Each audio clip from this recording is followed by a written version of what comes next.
Hello friends, welcome to concept classes. Today's topic is angular momentum and moment of linear momentum. So let's start the session. In angular momentum and moment of linear momentum यामध्ये first बघा की ज्यावेळेस आपण rotational dynamics बघतोय तर rotational dynamic मध्ये दोन्ही आपल्याला गोष्टी कन्सिडर करायला लागतात, एक लिनियर आणि अँग्युलर.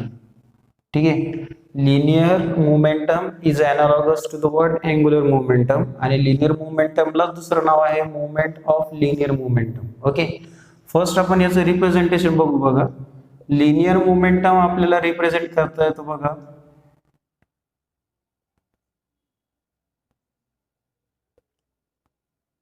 स्मॉल पी घ्यायचा आणि त्या वेक्टर किंवा बार, आणि अँग्युलर मोमेंटम आपण रिप्रेझेंट करतो बघा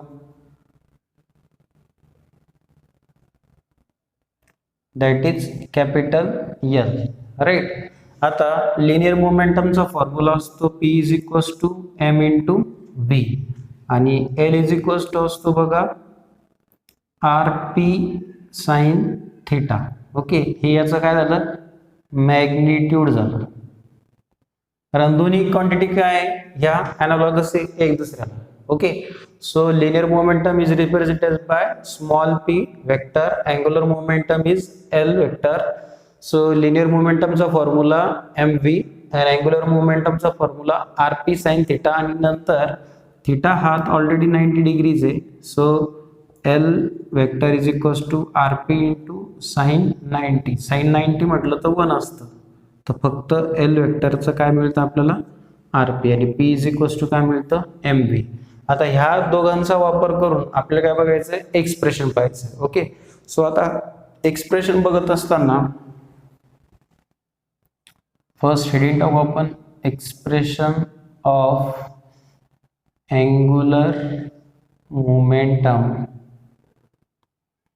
इन अ रोटेटिंग बॉडी.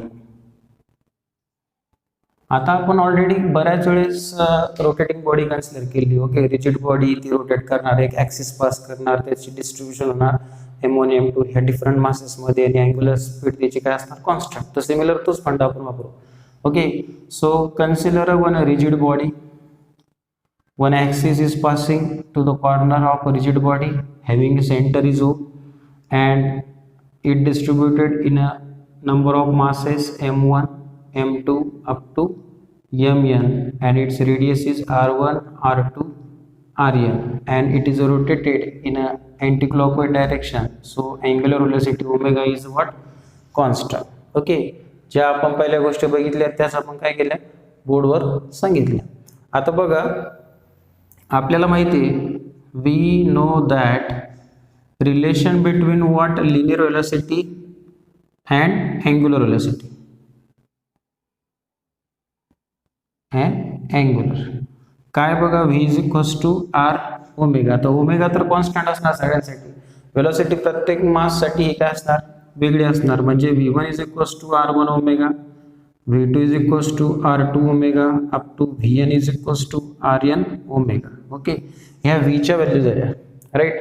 आता मग माझं लिनियर वेलोसिटी आली, म्हणजेच माझं काय आता कन्सिडर करणार रोटेटिंग बॉडी, तर दोन मोमेंटम कन्सिडर करणार आपण, एक लिनियर आणि एक angular. Okay, so linear momentum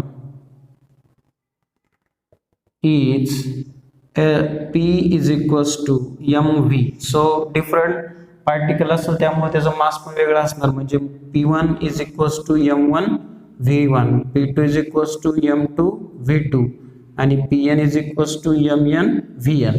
आता काय करणार आपण, ह्या v1 v2 आणि vn च्या व्हॅल्यू ह्या P1 P2 आणि Pn मध्ये पुट करू शकतो. ओके, सो ह्या कॉर्नरला लिहू आपण put value of v1 v2 vn in linear momentum, किंवा त्याला तुम्ही नाव पण देऊ शकता 1 2 3 म्हणून. ठीक आहे, सो P1 काय चेंज होणार बघा m1 as it is, v1 ची व्हॅल्यू काय r1 ओमेगा, P2 काय असणार m2 r2 omega, then Pn काय असणार M N R N omega. याला इक्वेशन नंबर 1, 2 आणि 3 नाव देऊ. जसं तुम्ही आता लिनियर मोमेंटम घेतला त्याचप्रमाणे आता आपण अँग्युलर मोमेंटम पण घेऊ शकतो. ओके, सो सेकंड आपण कन्सिडर करू अँग्युलर मोमेंटम. सो आपल्याला अँग्युलर मोमेंटमचा फॉर्म्युला माहिती आहे बघा, L is equals to R P. आता प्रत्येक पार्टिकलसाठी अँग्युलर मोमेंटम पण वेगळं असणार, म्हणजेच L one is equals to R one P one.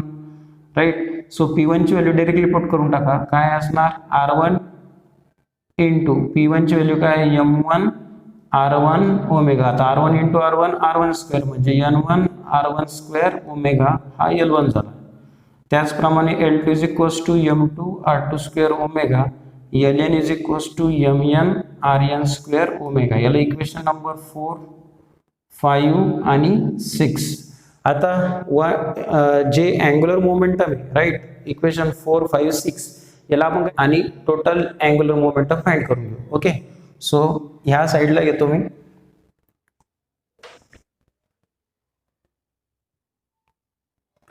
Total angular momentum L is equals to L1 plus L2 plus Ln. तर L1 L2 ची value put करून टाका बघा. M1 R1 square omega M2 R2 square omega plus Mn Rn square omega. आता यामध्ये बघा omega common आहे, out साइडला घेऊ. ब्रॅकेटमध्ये असणार M1 R1 square M2 R2 square up to Mn Rn square. आता तुम्हाला माहिती आहे ह्या पर्टिक्युलर टर्मला मला जर कम्प्रेस करायचं असेल तर मला काय वापरावं लागतं, summation I1 to n mi ri square. But he total term म्हणजेच काय असतं, आपलं मोमेंट ऑफ इनर्शिया म्हणजेच काय, आय. म्हणजे एल इज इक्वल्स टू काय मिळतं, ओमेगा इंटू आय. ओके, तर हे काय झालं आपलं अँग्युलर मोमेंटम झालं. राईट, आता याचा आपल्याला एस आय युनिट फाइंड करता येईल बघा. एस आय युनिट असतं बघा अँग्युलर मोमेंटमचं kg मीटर स्क्वेअर पर सेकंड. ओके, सो हे आहे आपलं expression of angular momentum and rotating body. आता महत्वाचं याचं कन्झर्वेशन पण महत्वाचं आहे. ओके, सो आपण तो नेक्स्ट पार्ट, पहिले हे नोट करून घ्या. तर आपल्याला कन्झर्वेशन बघायचं आहे, कन्झर्वेशन ऑफ अँग्युलर मोमेंटम. पण बघा principle of conservation of angular momentum. आता यामध्ये महत्वाचं बघा, अँग्युलर मोमेंटम हा नेहमी कन्झर्व असतो किंवा कॉन्स्टंट असतो. ओके, बट किंवा ज्यावेळेस टॉर्क तुमचा हा 0 असेल तेव्हा. ओके, तर मग पुन्हा आपण रोटेटिंग बॉडी कन्सिडर करतो, तर रोटेटिंग बॉडी कन्सिडर करत असताना आपण टॉर्क कन्सिडर करणार. राईट, तर तो जो की टोनी दाखवणार. राईट, तर आता लक्ष द्या, अँग्युलर मोमेंटम हा कॉन्स्टंट असेल किंवा if torque is equals to 0. Okay, now consider a rotating body having a torque is tau and its linear momentum is p and its velocity v. Okay, and mass m. We know that angular momentum, आपल्याला angular momentum चं equation माहिती बघा, L is equals to what, RP. Okay, तर बघा L is equals to RP, मी याला vector form मध्ये लिहितो, L vector is equals to R cross P. Okay, so याला डिफरन्शिएशन करू आपण बोथ साइड मध्ये. Okay, differentiate equation. So d by dt L vector d by dt of R cross P vector. Okay, so याला काय करू, d by dt ला इथं आता डिफरन्शिएशन घेत असताना इथं L म्हणजेच u इंटू व्ही वापरला जातो. ओके, बऱ्याच जणांना माहित नसेल तर सांगतो, u इंटू व्ही रूल काय असतो बघा, u into V rule.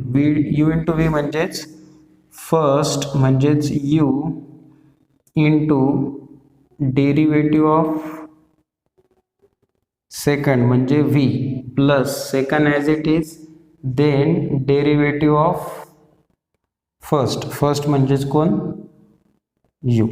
Okay, म्हणजे पहिलं जसेच तशी term derivative of second plus second into derivative of first. Okay, तर हा रूल आपण आता यामध्ये वापरू बघा.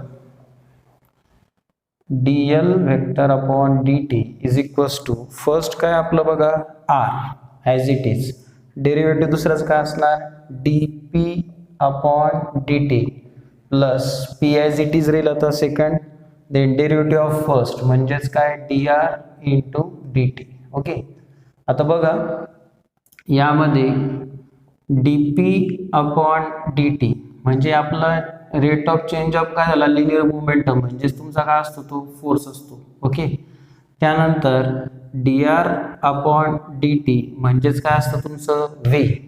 ओके, कारण rate of change of displacement. नंतर p इज इक्वल्स टू काय असतं आपलं mv म्हणजे ह्या क्वांटिटी सरळ सरळ चेंज होणार राईट. हे चेंजेस करून टाकू dl upon dt as it is, r as it is, dp upon dt म्हणजेच कोण झाला f प्लस p ला काय चेंज करणार आपण m इंटू v. आता इथे dr अपॉन dt म्हणजे v म्हणजे cross v right. So dl upon dt rf plus m into v cross v. आता v क्रॉस v म्हटलं तर दोघांचा क्रॉस प्रोडक्ट काय असतो सेम क्वांटिटीचा 0 म्हणून dl upon dt rf plus 0 m into 0 that is 0 म्हणजे dl upon dt is equals to काय मिळाला rf. बट मला सांगा टॉर्कची डेफिनेशन आहे rf साइन थिटा आपण म्हणतो आणि थिटा हा काय असतो 90 डिग्री म्हणजे टो इज इक्वल्स टू फक्त rf असतं. तर ही टर्म इथं अवेलेबल आहे म्हणजे ही रिप्लेस कशाने होणार dl upon dt is equals to what tau. But dl upon dt हे कॉन्स्टंट केव्हा असतं जेव्हा टॉर्क हा 0 असतो म्हणजेच dl upon dt is equals to 0. हे ज्यावेळेस इक्वेशन असतं त्यावेळेस अँग्युलर मोमेंटम हा कन्झर्व राहील. ओके, म्हणजेच कॉन्स्टंट राहील, अदरवाईज तो कन्झर्व राहू शकत नाही. पण रिमेन्स हा कॉन्स्टंट असेल जेव्हा टॉर्क हा तुमचा 0 असेल तेव्हा. ओके, सो नोट करून घ्या आणि व्हिडिओ जर आवडला असेल तर लाईक शेअर आणि सबस्क्राईब करायला विसरू नका. थँक्यू.